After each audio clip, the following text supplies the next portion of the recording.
Hi, everybody. I know you guys are all muted, or many of you are. It's a small group tonight. Penny's here. So hi, everybody. Good to see you guys. Welcome. Super happy to have you back for another Sip with a Somm program. And oh, good, we've got a little few people coming in still here. I hope everybody's enjoying the weather. It's a little chilly still, but it's still that beautiful mountain spring and just amazing to be outside. I don't know about you guys, but my outdoors is just calling me, like, get out to poke around. I set up my bird feeders today. I'm picturing I've got a new space that I've been working with because my son, who's been stuck here after he lost his jobs, and his roommate, he was going to move to Salt Lake, but then the future roommates were like, man, don't come here right now. We don't want you on. But so he just moved out this weekend, and outside the window is this nice space for all this bird. I'm just kind of envisioning it's not a place that, you know, people walk, and it's kind of hard when you have bird feeders and stuff because the birds poop all over everything near it. But this is kind of around the side of the house, and it's looking out, and it's just dirt under it.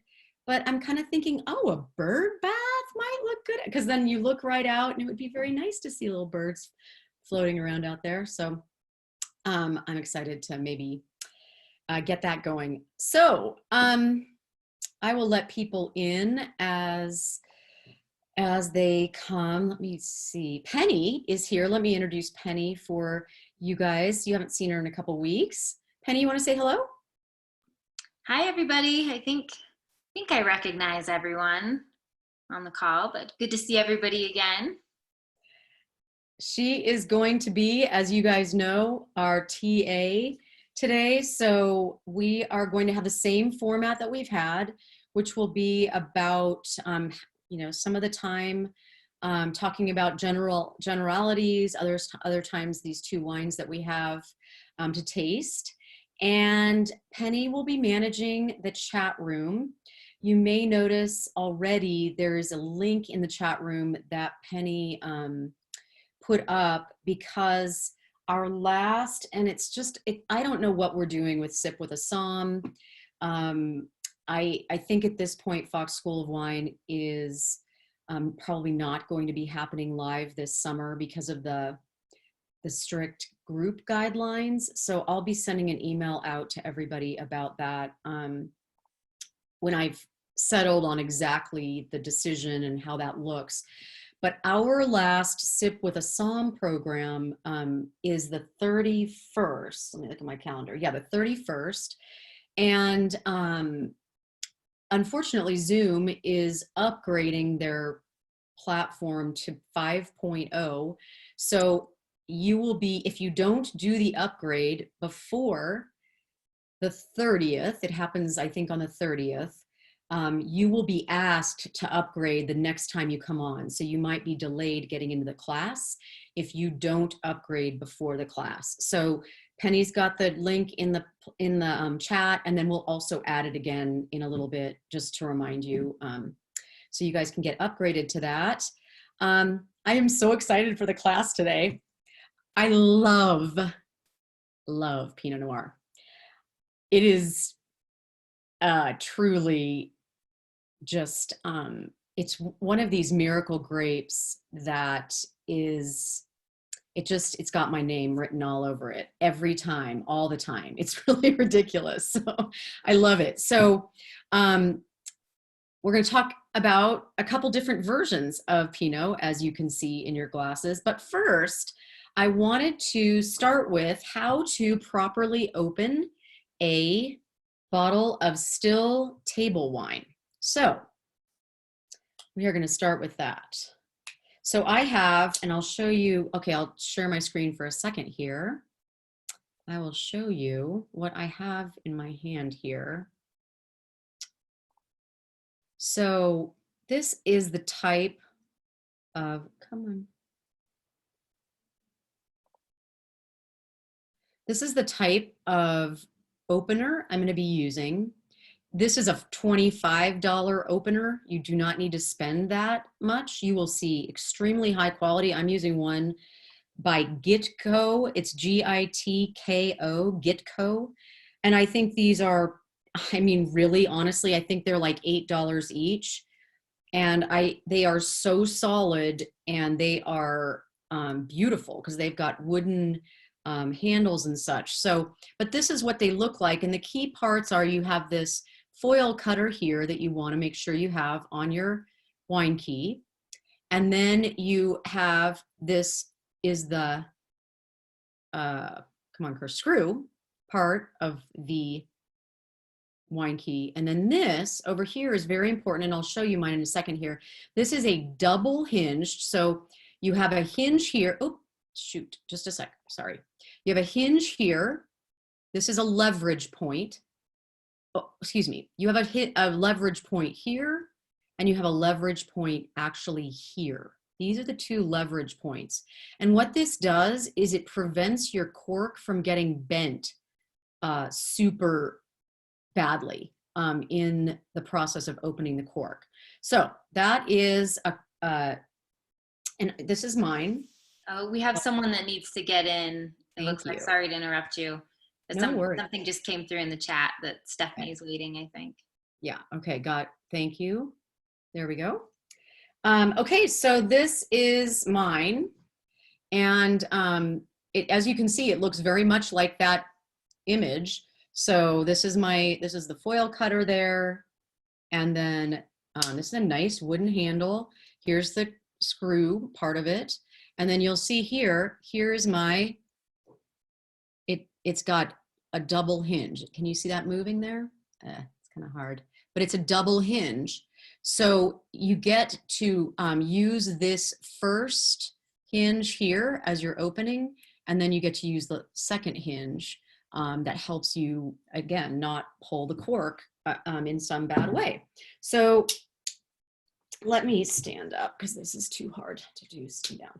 Okay, so first thing, you are going to cut it at this. Can you guys see lighting? Let me see if there we go. You're going to cut it at this this ridge. You don't cut it on this little top ridge. You cut it on this lower ridge. And what that does is it allows you, not only you've got your finger coming around on the foil, but also you have a leverage point to really push that knife into the neck of the bottle without worrying about cutting yourself. Because up here, it just is, there's nothing there to hold your knife blade. All right, let me let a couple more people in. Okay. All right, so I take, now you would normally be standing straight up, but I'm gonna show you, I think you can maybe see that. Okay, so you are going to, I start with my hand around the back side of it, and I'm pushing hard as it comes around. So can you guys see that cut there? See that cut?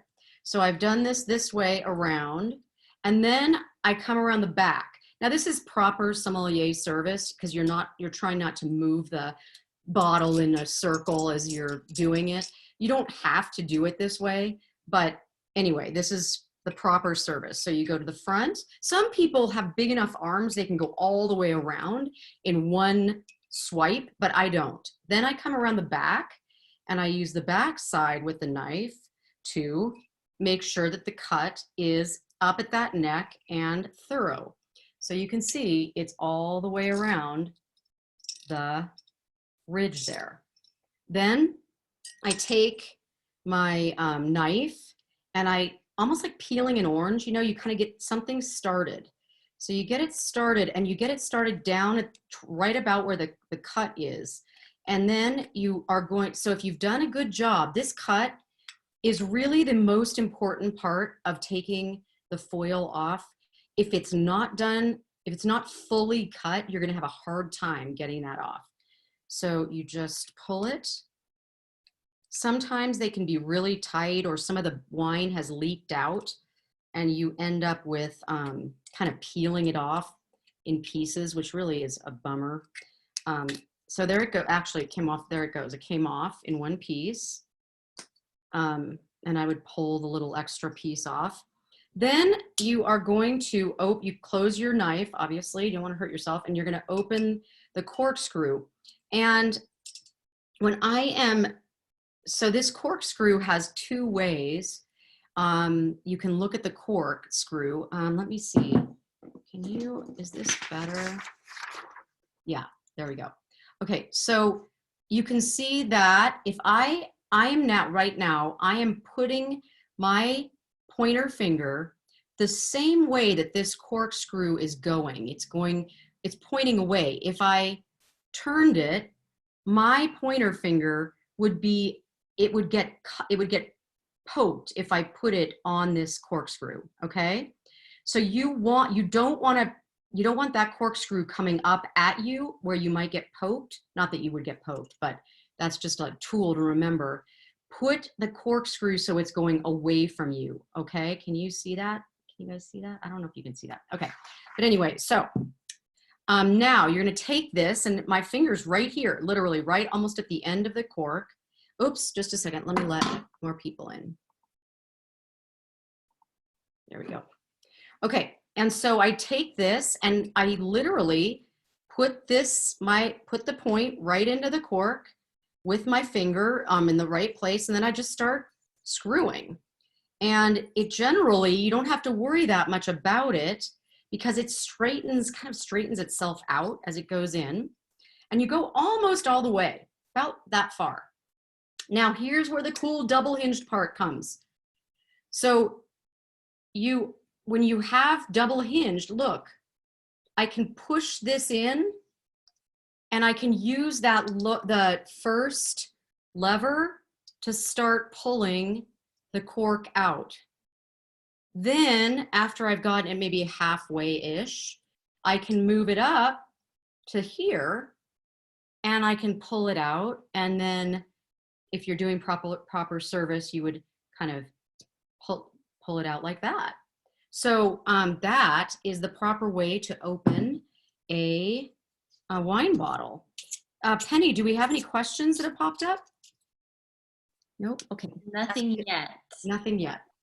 And it's because everybody hasn't been drinking, so they're a little shy still. All right, so I've got a little bit larger glass. I didn't have a Pinot glass. We talked about glasses last week. So I'm just gonna go ahead and pour into the glass and just have a little bit there. And I have my wines. I hope you guys have your wines. We'll get started then. Okay, so I will share my screen.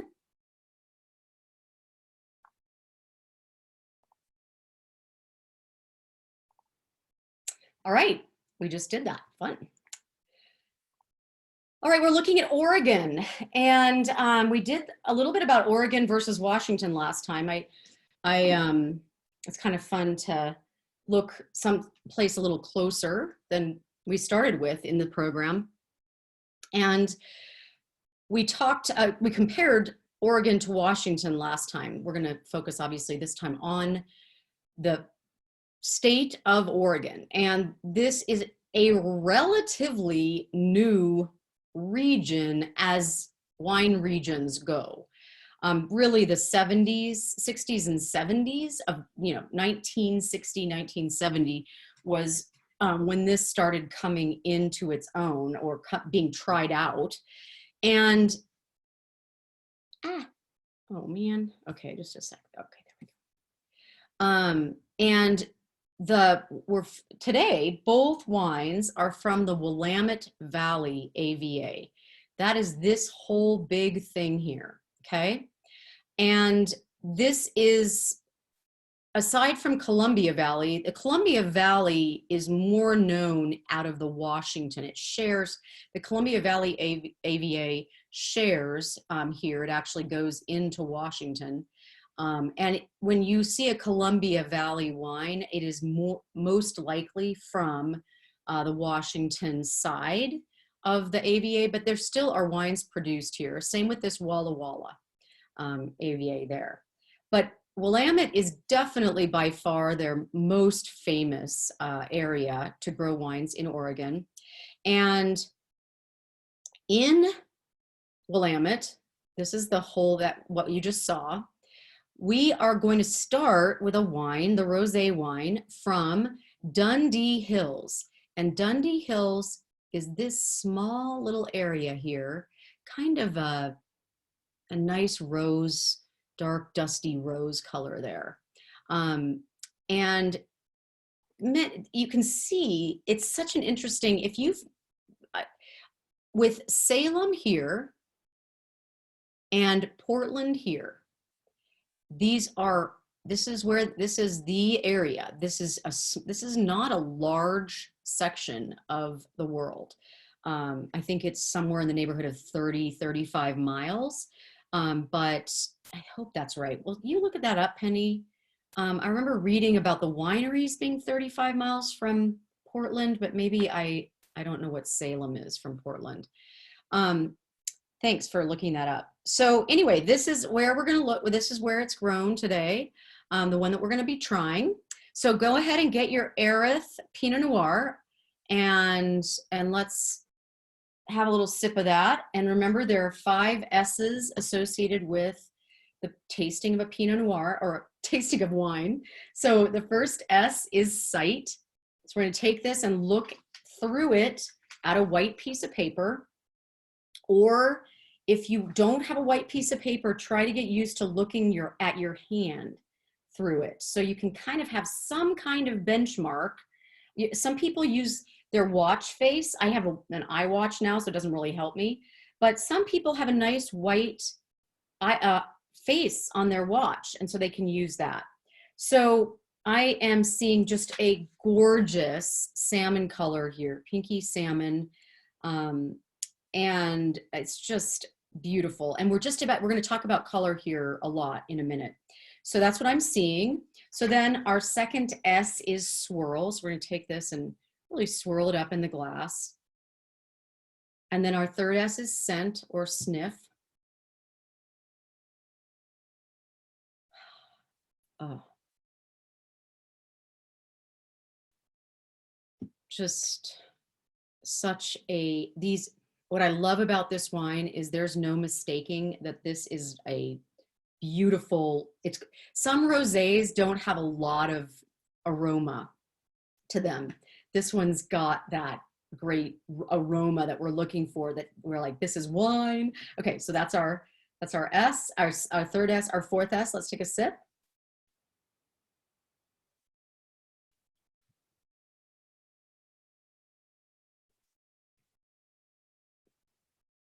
And then our fifth S again is savor. So those are the 5 S's we're trying to have you guys go through on a regular basis. So when when you're drinking a rosé, you can often get similar aromas and flavors from the grape it came from, if you can differentiate that. But oftentimes it comes across, no matter what the rosé is, as like I'm getting peach on this. I get peach out of a lot of different rosés. That's for me. Anybody else want to throw in what they have into the chat room, what you're getting off this? I'm getting cherry, like a sour cherry kind of.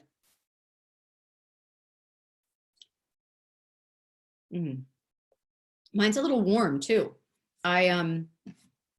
I've been sitting here studying and getting ready for class, so it's a little bit warmer. So that helps those aromas come off. If you have it too cold, if you guys have just gotten it out of the fridge, it would be like serving a dish of food, hot food, and it would be like putting saran wrap over the top and then bringing it out and presenting it to someone, and they can't enjoy the aromas coming up at them. And that's what happens if your wine is too cold. It just tamps down the aromas that should be lifting off the wine into the bowl of the glass. So anyway, that Do we have any feedback, Penny? Yes, Darcy loves the papaya note. Jean Oh, is getting a slight tangerine flavor. yum. And then if you can lead into this, maybe Julie would like you to go over AVA, what that means. Great. Okay. You know how many acronyms we use in wine all the time. Oh, sorry. And it's so bad. And thank you for calling me on that, Julie. Okay, so I'm going to share my screen again. All right. So when we talk about AVAs, AVA stands for American Viticultural Area. And so AVA is an abbreviation for that. And it means that it's been designated a specific zone. And therefore, if a wine has on the label something that says Willamette Valley, in this case, it means that all the grapes have been grown within this region here of the Willamette Valley AVA. And this in the US, it means really that's about all it means, is that the grapes have been grown in the area of the designated AVA, American Viticultural Area.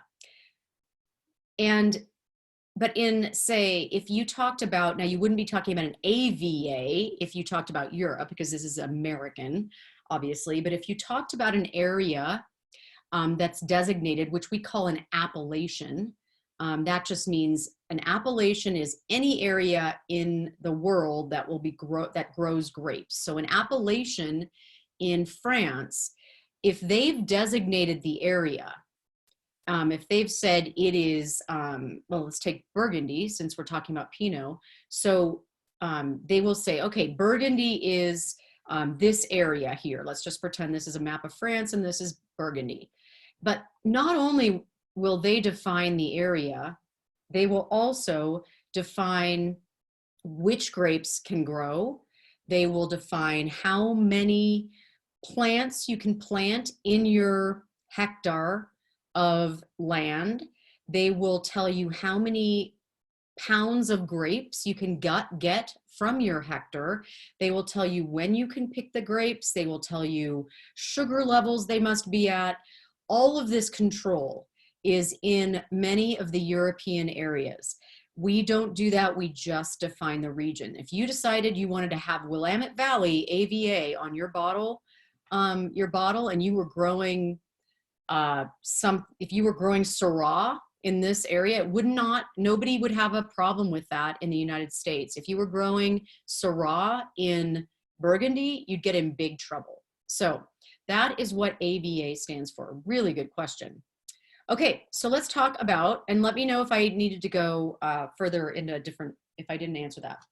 Thanks, Julie. So let's talk about how many different colors of rosé there are and why. Because rosé can vary in color for many different reasons. And so in this slide, you can see that, and this is it's a perfect shade of our rosé of Pinot Noir that we're drinking here. But then look at the difference of what a rosé of Merlot would produce. Or Grenache has that bright pink. And then you've got the Malbec that is more red. So you've got kind of dusty pink here, fuchsia here, and then more red here. So that's just these are varietal differences here. If you go into, now this is the same varietal. So this is, say, let's just pretend this is a Merlot. Look if you leave the Merlot on the skins for a very short time, this is the color you're going to get. If you a little bit longer, a little bit longer, a little bit longer, and a little bit longer. So, and they're saying minutes here. This is probably more like hours It's not days. So this is probably, you know, an hour, maybe 3 hours, 5 hours, 6 hours, and, you know, 8 hours. That might be the progression here. That's just what they're using this as an example. And again, Wine Folly, God bless them, and their diagrams really do pay attention to that. So from here, so this is just time. We've gone from Pinot Noir, which these are all different colors, but then so are these. But it's the same grape. It just depends on how long the winemaker leaves the skins on, with the skins fermenting or macerating with the juice. So then there are also two different main methods used for making, whoa, my mouse was going crazy. Two different methods to make rosé. One is called Sniff and the other is called maceration. And they are almost identical, except that the outcome is quite different. So look at the difference here on the side. This is, now these are not the same kinds of grapes, but with a macerated rosé, you typically get lighter colors, With the Sniff, you typically get darker colors. Also, if you look at the bottles, often a Sniff method will have the shoulders of a Cabernet or a Merlot in the bottle itself. It will have these shoulders. It will have the Syrah, like these are the big red shoulders. Most of the non-Sniff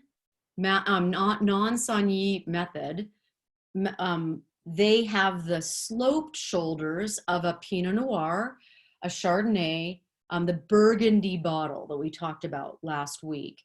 This is a fancy bottle. This isn't, you know, this is just a different style of bottle from anything that we've looked at, but you can tell it's a much more, the shoulders aren't as defined and the Sniff method is defined. So that gives you a clue.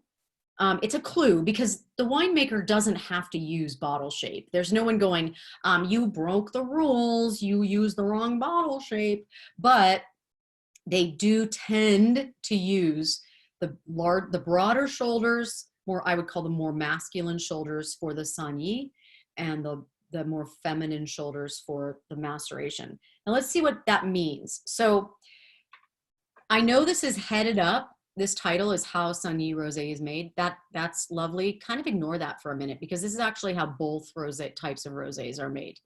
Grapes are picked and they are destemmed and they are squeezed and they're put in the vat right here with the juice. There they are. They're macerating. That's called maceration.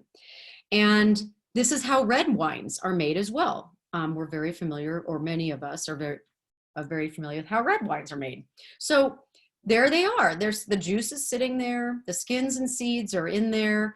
And the skin of dark grapes, or even a Pinot Noir, which is a lighter skin, less thick skin, it's almost like a dye packet. The skins have dye in them. So when they're sitting here in this tank, it's dyeing the juice that is in with them.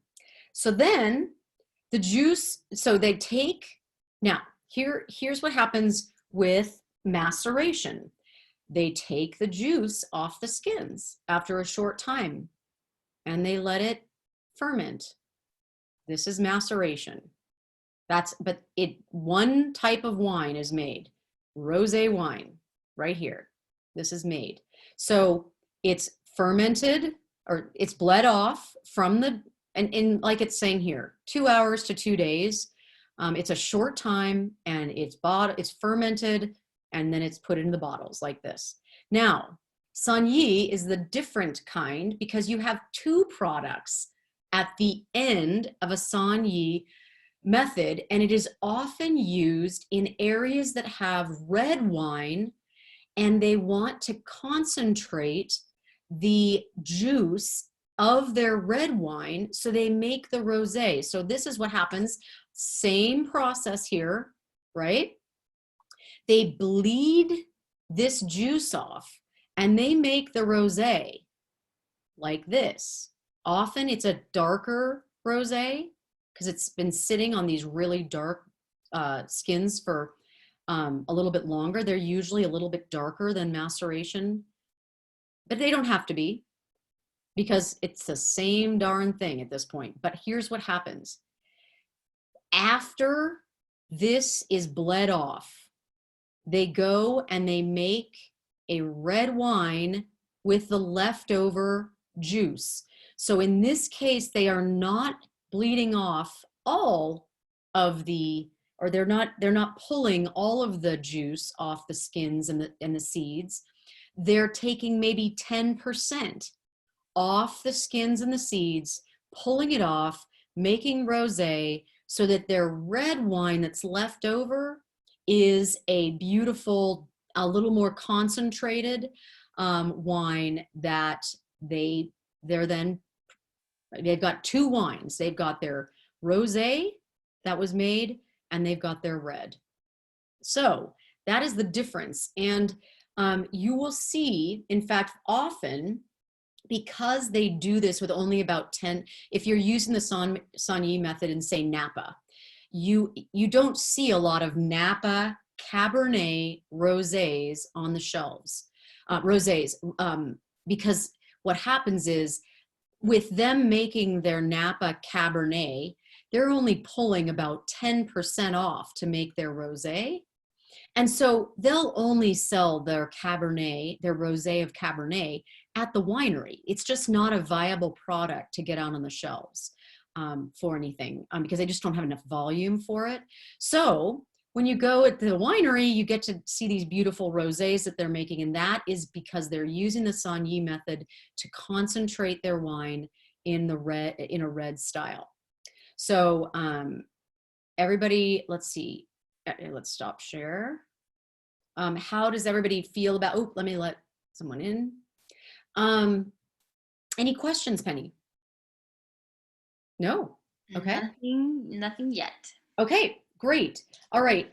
Last week we talked about, we had an experience with off dry and almost dry Rieslings. And if you guys remember, the Riesling from, it was actually the Riesling from Oregon was sweeter. It ended up, and it had the 9.5 or 6% alcohol. The Riesling from Washington was drier, and it had the 12.5% alcohol. So I want to remind you of that saying, high and dry. Your rosé that you're tasting today, this is a dry rosé, and it is 13% alcohol. So if you did not know this was going to be dry, you could look at that alcohol, and if it's 13, I mean, if it's pretty much over 12, it is going to be almost dry. There can be some residual sugar in there based on, as a student last week very smartly pointed out, how ripe the grapes are when they start. But generally, high and dry is a good thing to follow with rosés. It also is a good thing to follow with Rieslings, with Chenin Blanc as well, because they tend to have a variety of different sweetness ranges. But this is a dry rosé. People will call this often a European rosé. If you are in the store and you see the word blush, if you see blush wines versus rosé wines, typically blush wines are American wines that are made in a sweet style. They may have even added sugar to them. So a white Zinfandel, a white Merlot, those can be, they're often, in fact, I don't know of any white Zinfandels or white Merlots that are dry. I think they are almost always made in a sweet style. And if they're American sweet style pink wines, they will typically be called a blush wine. If they are called rosé, that's another clue that if it's called rosé or European rosé, it should be dry.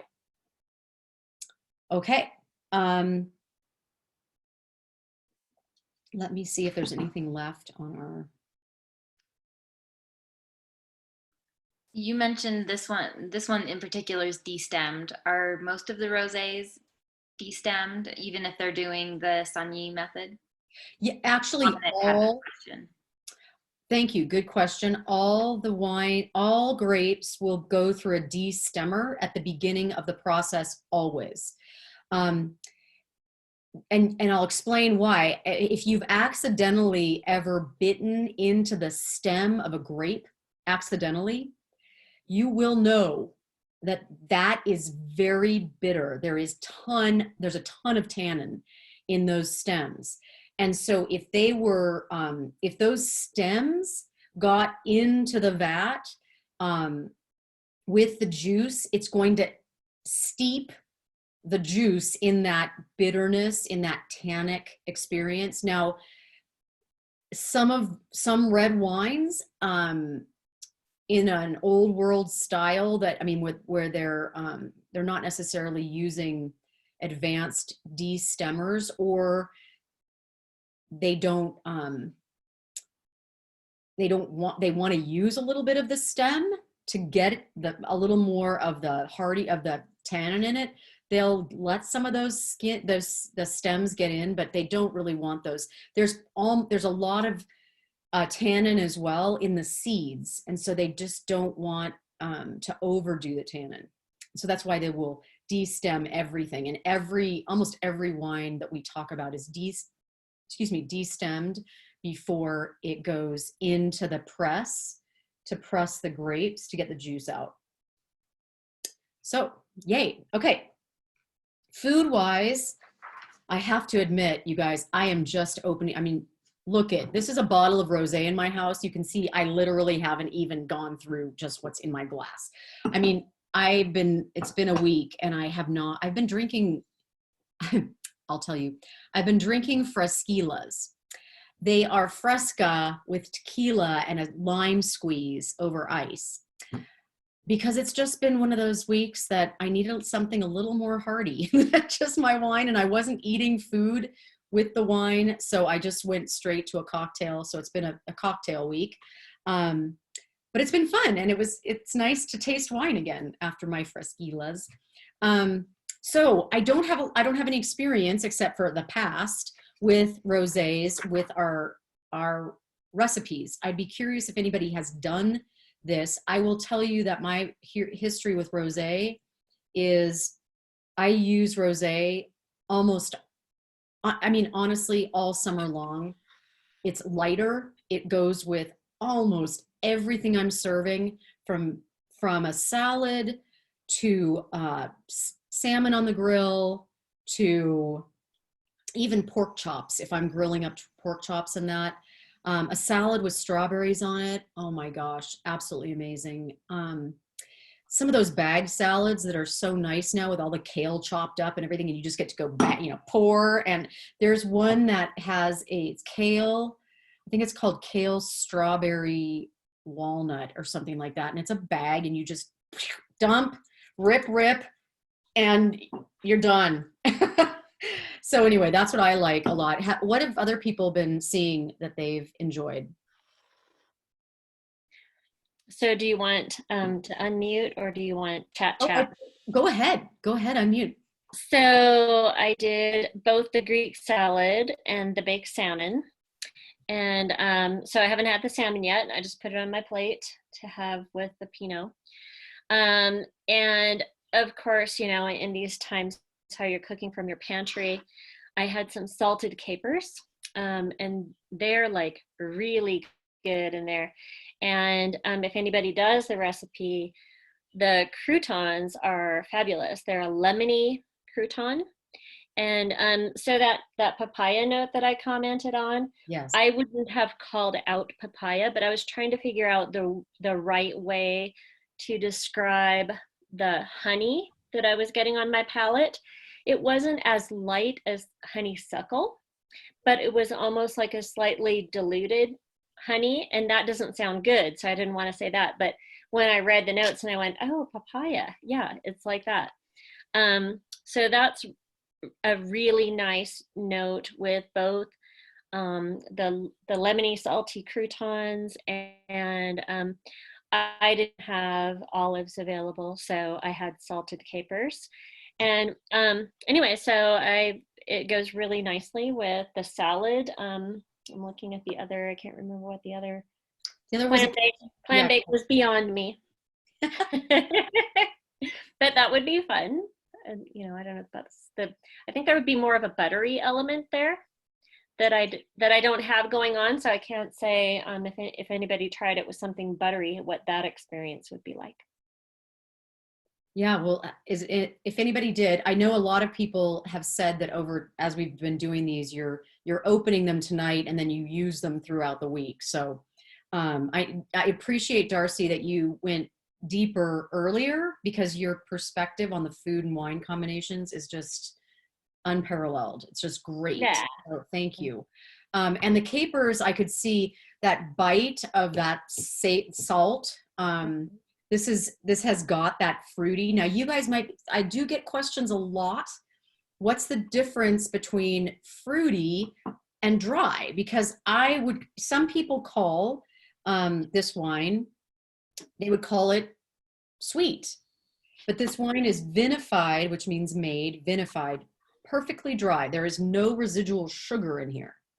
But what you're tasting and what we as adult humans, most of the time when we have fruit, it is sweet. There's a sweetness component that comes with our fruit. So when we taste fruit, our brains automatically go, hey, that's sweet. But it's actually, in this case, not sweet.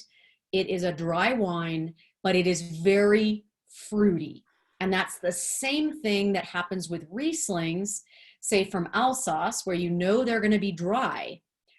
Alsatian Rieslings are vinified in a dry style. But man, you put that Riesling on your palate and you will think it's just like fruit exploding all over the place. And you would think, people often will equate that with sweet, but it's not. It's actually just really, really fruity. Okay, wow. I'm going to show you guys something. Yeah. I don't know, where's that? Okay, look at that. That is the salted caper. And if I'm a gourmand or whatever, it's just because of the things that I have access to buy. And when I was able to travel more, I experienced great food, but I didn't have as much context when I was younger. So I'll try to get more of these in the store, but you can probably get them online. And I would say, like, this is my new favorite thing. I've had them in the cupboard forever, and I just had to pull them out as a substitute for the olives. But I think if you put these on top of salmon in a cream sauce, anytime you wanted to bump up the salt and make it a little bit more interesting, a little more briny than just plain salt, and then have the texture and the chew with whatever you're preparing, I think, like I said, this is my new favorite thing. So you could probably get it online. And that idea of, Penny said, salty snacks with wine, I think that salt is a really great complement to wines, I would think.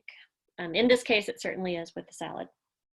Thank you so much for showing us those, because I thought you were talking about the capers being salty, and no, they're salted. They're in salt, so that's great. They're aged in a coarse salt. Yeah. Wow. Yeah. Cool. They are. Wow.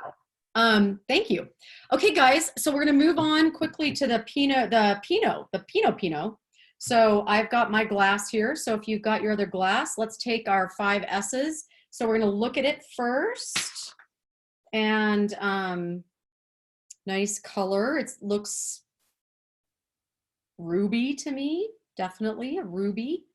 I can see kind of through it to read some of the copy, but not all the way. Not in the heart of it. I can't see through it, but that's also the amount of volume.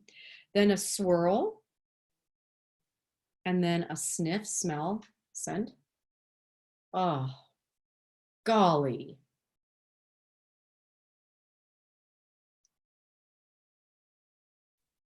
Now, I'm going to ask you at the end as well. We're going to change our thumbs up, thumbs down. I've got some, but I have the Cardwell Hill Cellars. I know there was the alternative, which was Portlandia. So this is the one I'm smelling right now, Cardwell Hill. I'm hoping that most of you were able to get this. The Erath was apparently a different story because it's going through a vintage change. Sorry, didn't know that was on the way. So man, this walloped me. That starts, the description started with strawberry preserves. And for me, that was like, it just hit me right over the head with that. Now a sip.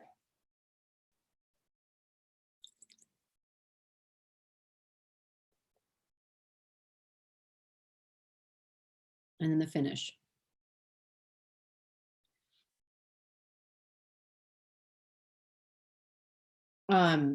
I think the description that we got here seems to me pretty spot on. I'm still tasting it, medium long for sure. And I love Pinot Noir so much, and I told you that at the beginning, because it can morph, and it can go with, it's fruity and it's earthy. There's this great dichotomy of fruit and earth in it that I just adore. So I'm going to share my screen again. I'm not sharing your screen. That would be mean. So here we go. So here we are with Pinot. You can see that the color is lighter on the scale of reds, and this looked very similar to that in my glass. And when we talked about the Gravity Flow Winery, this is not the Cardwell Hill Cellars one, but this is a diagram of a very similar one based on their description. They didn't have a picture. This is where they de-stem. See this elaborate thing is the de-stemmer. And then they get squeezed. So they're in these the juice is in the tanks, the juice runs into, and it's all gravity fed. So it's so much less energy intensive. It's sent into fermentation tank. And then in a smart move, they put the barreling rooms and such below. So everything is in terms of, and then this would be, you know, off to the trucks here where they'd pick up the barrels.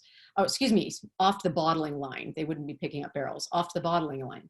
So this is what they meant by gravity, because they just get to use gravity to send this around. And it's a really smart way to do things if you're just designing a winery for the first, you know, if you get to have that leisure of being able to do it from the ground up. So that's what that is about. Now, why are you doing that? Why? Just a second. Oh, I was pressing the wrong thing. Okay, I have a little treat for you guys. We're gonna watch a little clip, and I hope I've done this correctly. So let's see what happens. And I'm gonna turn my volume up so you can hear this. This is a very famous description of Pinot Noir from the movie Sideways, which is a very dark comedy, but one you should not miss if you're into Pinot. So here we go. Why are you so into Pinot? I mean, it's like a thing with you. I don't know. It's a hard grape to grow. Hey, Penny, I'm going to interrupt this for 1 second. Is this working, or should I change the method? Is it glitching or anything? It's working. Okay, thank you. As you know, right?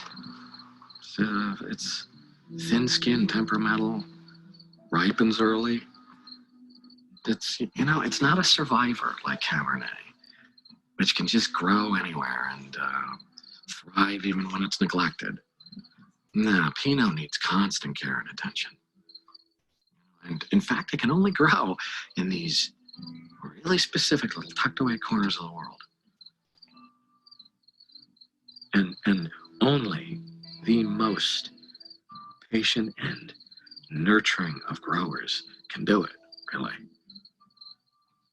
Somebody who really takes the time to understand Pinot Pinot's potential can then coax it into its fullest expression.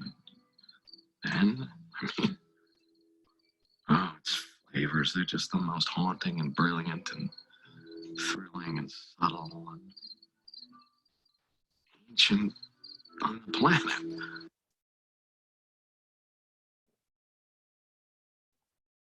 All right. Well, that is a great clip from that show.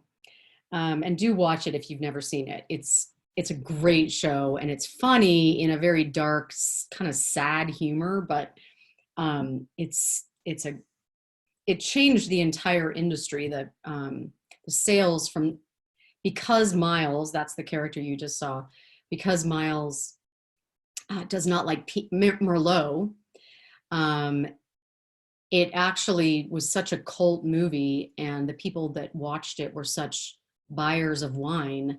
The actual Merlot market took a dive after this movie, and Pinot was seen as this, good child, good new grape. The problem is Pinot, as he explains, is very, very, very challenging to grow. Even if it's growing well, it is susceptible not only to mildews, rots, all these different types of fungus and that would come through the field. Also, it doesn't have a huge leaf, and it doesn't have a huge canopy, which would be the leaves over the grapes. So it gets eaten by birds a lot.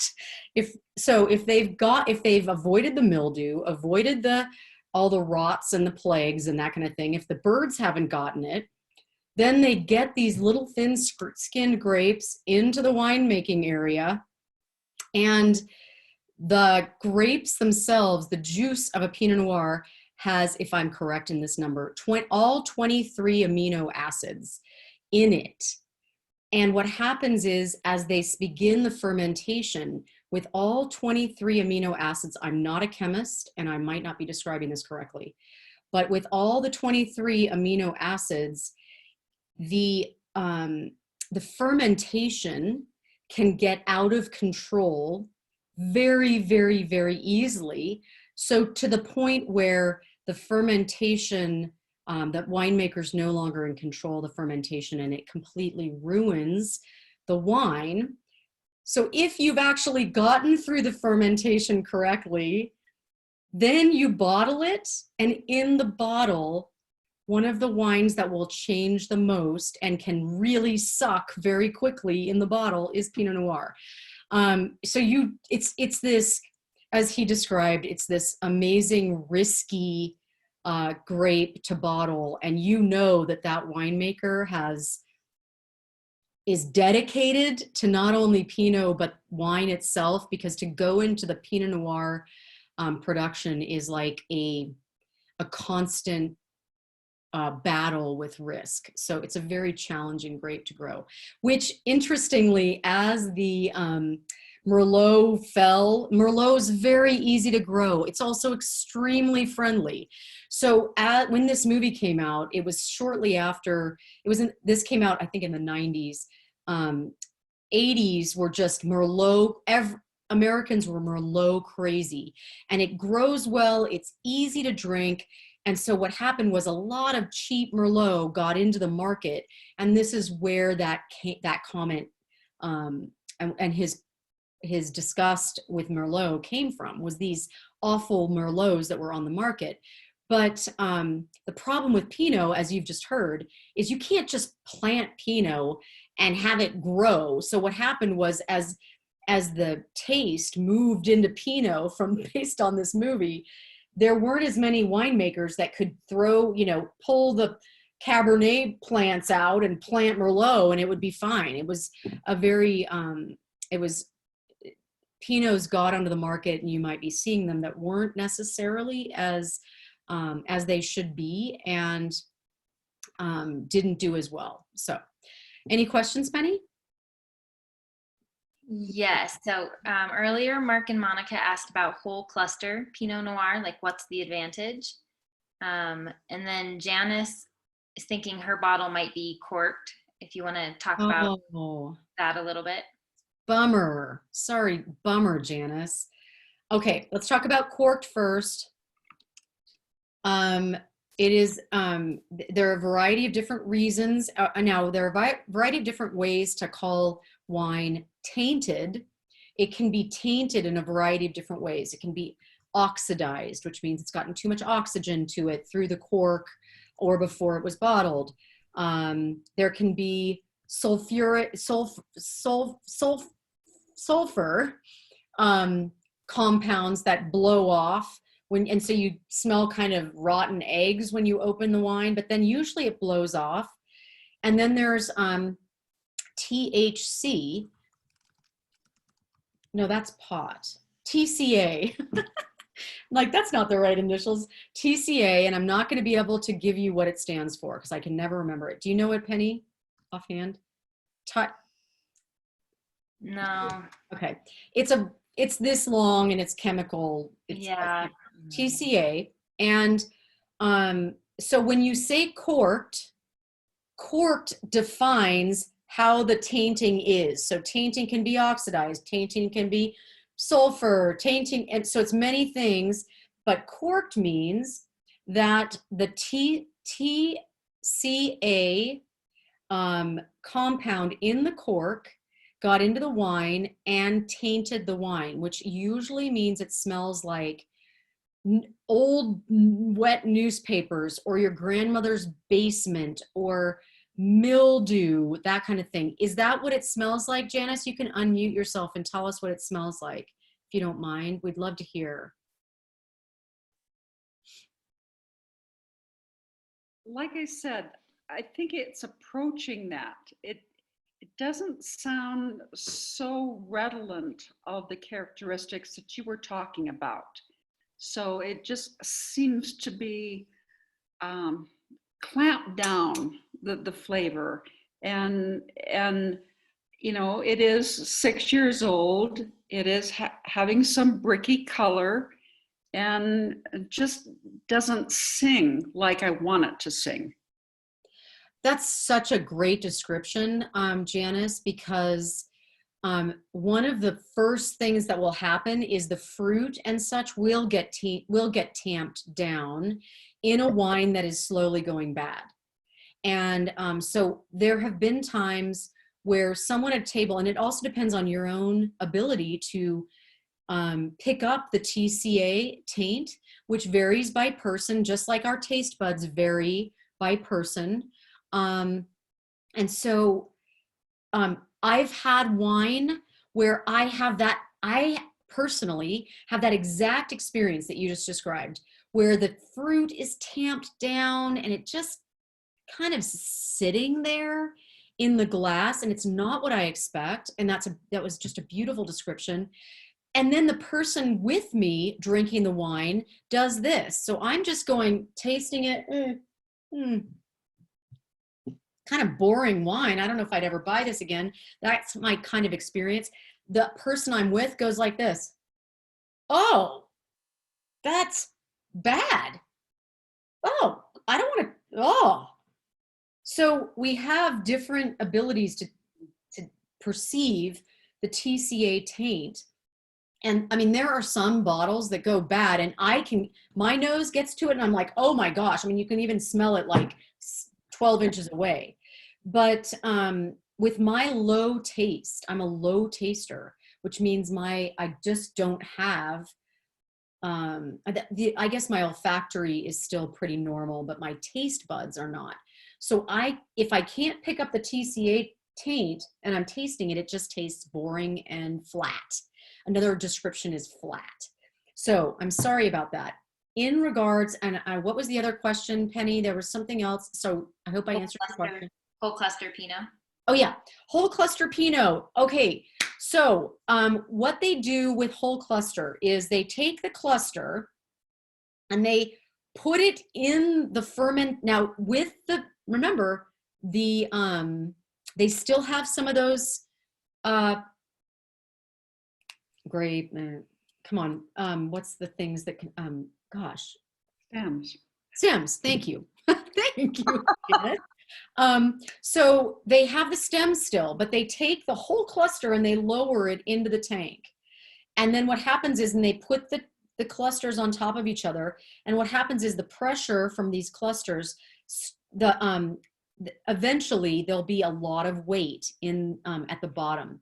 And what happens is the fermentation actually starts within the grape itself.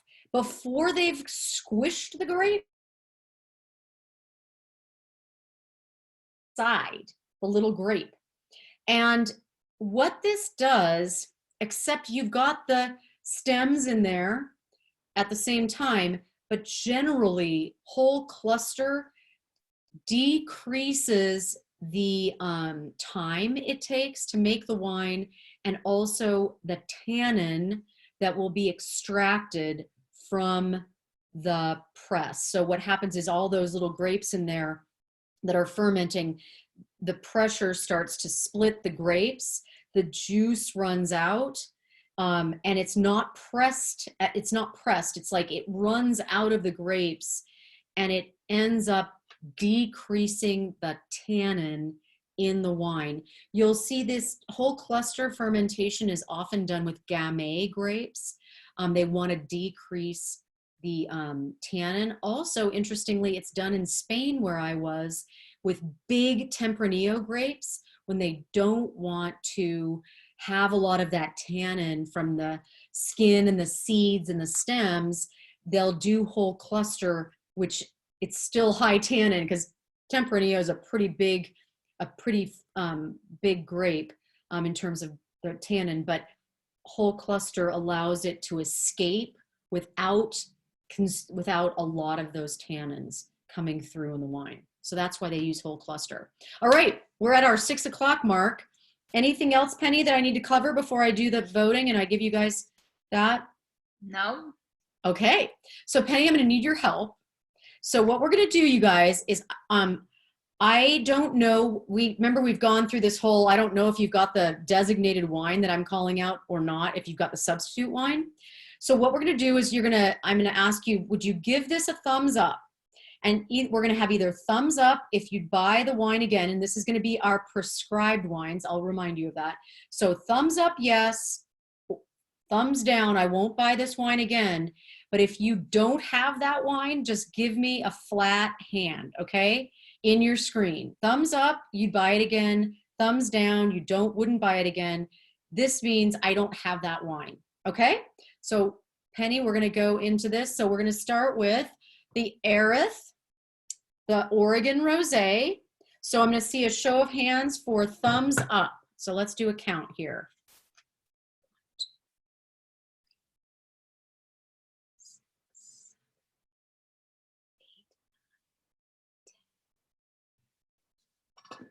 Okay, all right. And then, thank you all. I appreciate when you did this. If you didn't have the wine, thank you. And then we've got our Cardwell Hill Cellars. Show of hands for thumbs up if you want it. I didn't have it, or thumbs down. All right, 1, 2, 3, 4, 5, 6, 7, 8, 9, 10. And then we got, I see 3 thumbs down. 1, 2, 3. Yeah. Okay. Thanks, guys. Next week, we have South Africa. So you have 2 wines. You have Barista Pinotage. That's what that label looks like, Barista Pinotage, which is a fascinating grape. And by the way, you guys, get some smoked food, get some barbecue items, get some barbecued mushrooms, get something on the barbecue for both of these wines, because South Africa has really interesting flavor we're going to talk about, and it goes beautifully with anything with smoke, like on a grill. The other one is Cabernet. It's Rainbow's End Cabernet, Rainbow's End Estate Wine Cabernet. That's that one. All right. Have a lovely time enjoying these wines, you guys. Thank you so much. It's so great to see everybody. See you soon. We're going to have a great time next week. Okay, remember to get your Zoom upgraded.